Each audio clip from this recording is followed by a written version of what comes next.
السلام عليكم ورحمة الله وبركاته. اتفرجوا على الفيديو ده.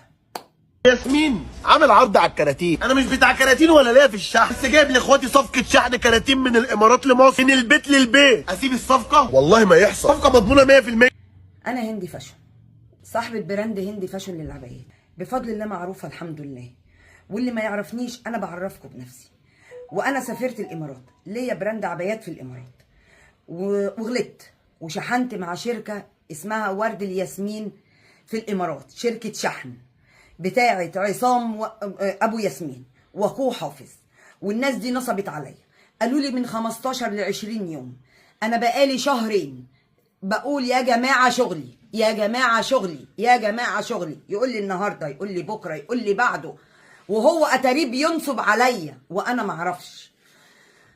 اتصلت بيه وقال لي لازم تبعتي لي الشحن، فلوس الشحن. حولت له فلوس الشحن، ابص الاقي نص شغلي سرقه.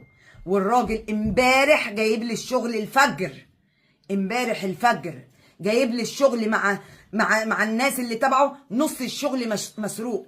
اتصلت بيه وقلت له يا عصام فين فلوسي، فين شغلي؟ قال لي اضربي دماغك في الحيط، حسبي الله ونعم الوكيل.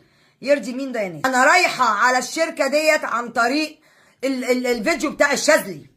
انا بناشد الشاذلي زي ما عملت له فيديو ان انا وغيري رحنا عليك يا شاذلي. بناشدك برضو ان انت تيجي تشوف الخراب اللي انا فيه. بناشدك برضو تطلع وتعمل فيديو للانسان ده عشان ده حرامي. شركة ورد الياسمين في الامارات للشحن بتاعت عصام ابو ياسمين واخوه حافظ اللي جه اخد مني هناك الشغل وفرش لي البحر طحينه، واللي اتاريهم حراميه وبينيموني، واتاريهم سرقوني، واتاريهم خربوا لي شغلي. بص الشغل يا جماعه، صوري يا بنتي صوري. بص الشغل، بصوا يرضي ربنا، حسبي الله ونعم الوكيل. بص الحاجه جايه فاضيه ازاي. بص العلب. ما يرضيش ربنا، ما يرضيش والاخر يقول لي اضربي دماغك في الحيط. لا، حقي هيجي، حقي هيجي يا عصام باذن الله تعالى، وحسبي الله ونعم الوكيل. شركه ورد الياسمين بتاعتك يا عصام هتتخرب باذنه. انا ما باخدش حقي بايدي، انا بقول يا رب، واللي معاه ربنا ما بيغلبش. حسبي الله ونعم الوكيل.